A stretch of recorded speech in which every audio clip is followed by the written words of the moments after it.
21শে জুলাই বেশ কয়েকটা ভাগে ভাগ হয়ে গেছে। তারামণ্ডলের সামনে কালীঘাট তৃণমূলের 21শে স্মরণ, মেয়র রোডে 21শে সমামঞ্চ রয়েছে ঋতব্রত তৃণমূলের। দিল্লিতে 21শে জুলাই কর্মসূচি পালন করছে তৃণমূলের বিদ্রোহী বর্তমানে এনসিপিআই সাংসদ সুদীপ কাকুলিরা। অন্যদিকে শহীদ মিনারে কংগ্রেসের সমাবেশ রয়েছে। আর এই মুহূর্তে সরাসরি আমরা নজর রাখছি কালীঘাট তৃণমূল তাদের দিকে। দালালি করার জন্য বন্ধুগণ, আমি জানি বহু জায়গায় ট্রেন থেকে নামিয়ে মেরেছে, আমি জানি বহু জায়গায় লরি আটকে দিয়েছে, বহু জায়গায় গতকাল রাত্রে এসে এই প্যান্ডেল ভেঙে দিয়ে গেছে, ইলেকট্রিকের লাইন কেটে দিয়ে গেছে, তবুও এই লক্ষ লক্ষ মানুষের জমায়েত আটকাতে পারেনি। আর ওই বালিশচারদের ওখানে কটা লোক আছে জানেন? 100 হচ্ছে না, 100 হচ্ছে না, ওখানে 100 লোক করতে পারছে না। তাই খুব দীর্ঘ বক্তব্য নয়, আমি শুধু এইটুকু বলতে চাই যে আপনারা অভিষেক বন্দ্যোপাধ্যায় এসে গেছেন, তিনি শহীদ বেদিতে মাল্যদান করছেন।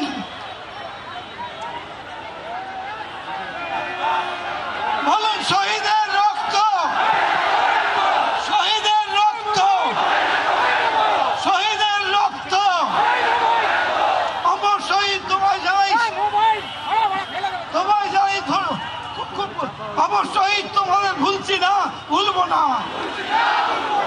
অমর শহীদ তোমাদের ভুলছি না, ভুলবো না, অমর শহীদ তোমাদের ভুলছি না, ভুলবো না। একটু পরে আমাদের হৃদয়ের নেত্রী মমতা বন্দ্যোপাধ্যায় আসবেন, তিনি বলবেন।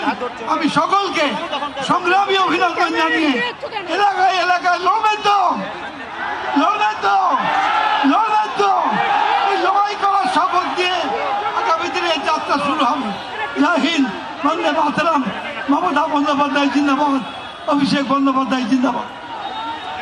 শোভনদেব চট্টোপাধ্যায়কে আন্তরিক ধন্যবাদ। এবার বক্তব্য রাখবেন বিশিষ্ট আইনজীবী, সাংসদ, লড়াকু নেতা কল্যাণ বন্দ্যোপাধ্যায়।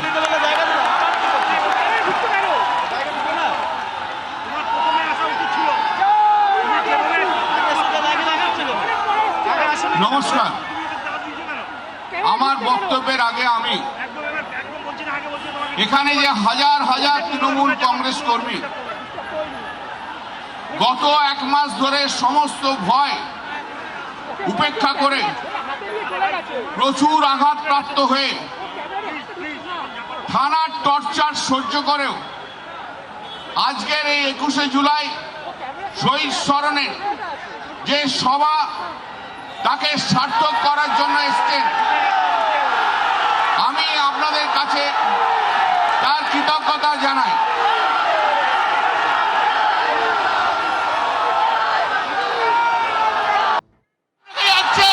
আজকের এই মাটিতে, এই তারামণ্ডলের মাটিতে, এই মাটিতে 21শে জুলাই 2026 আগামী দিনের ইতিহাস রচনা করবে, আগামী দিনের রাজনৈতিক প্রেক্ষাপটকে পাল্টে দেবে। গতকাল এখানে মমতাদি ছিলেন, রাত্রি 11টা, সন্ধ্যেবেলাও ছিলেন, রাত্রি 11টার সময়ও ছিলেন, 11টা থেকে সন্ধ্যে পর্যন্ত ছিলেন। বিজেপির লোকেরা আমাদের মঞ্চ ভেঙে দিল। বিজেপির লোকেরা এই যে যত আপনারা মাইক দেখছেন তাদের কানেকশন কেটে দিল, মঞ্চ ভেঙে পড়ে রয়েছে।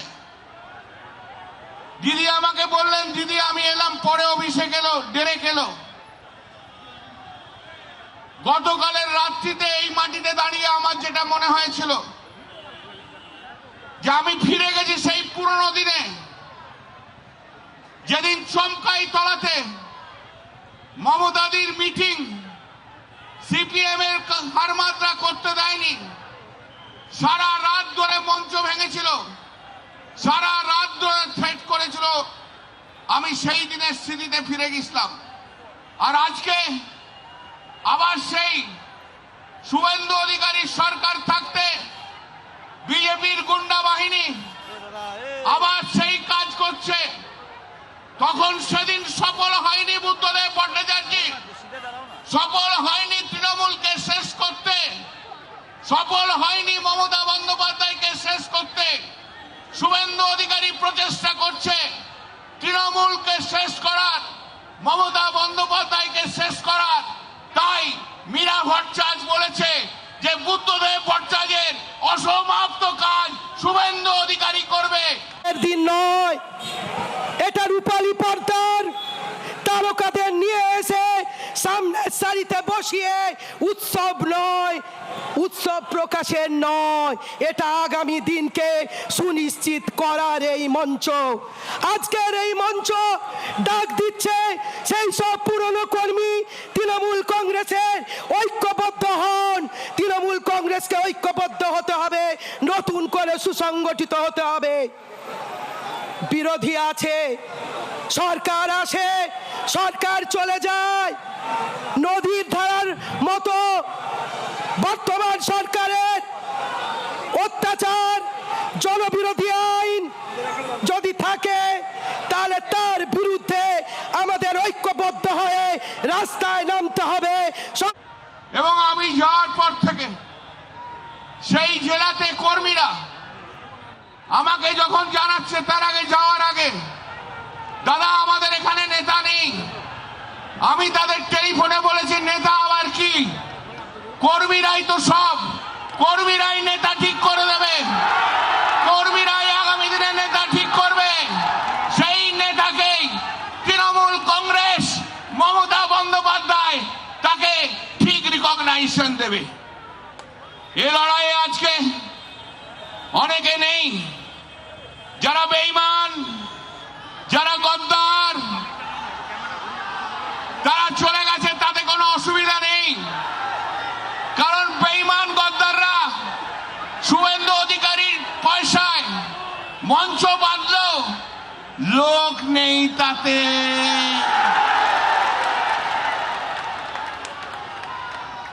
কর্মীদের প্রাণ কি? কর্মীদের প্রাণ মমতা। মমতা ছাড়া তৃণমূল হয় না, মমতা ছাড়া বিরোধী দলনেতা হয় না, মমতা ছাড়া পশ্চিম বাংলার জনতা হয় না। বড্ড চামচাগিরি করছো, করো।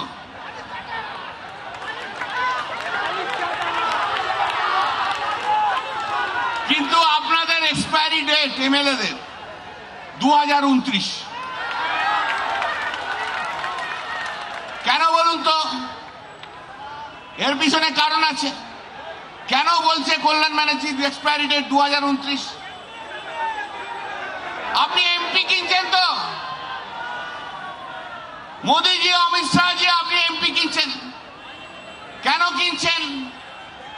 One nation one election bill pass করার জন্য, তাই তো? তা one nation one election bill pass করলে 2029-এ পশ্চিম বাংলায় যখন লোকসভার নির্বাচন হবে, পশ্চিম বাংলায় তখন বিধানসভার নির্বাচনও করতে হবে। Date of expiry 2029। যতই তুমি স্বপ্ন দেখো কেন শুভেন্দু বাবু,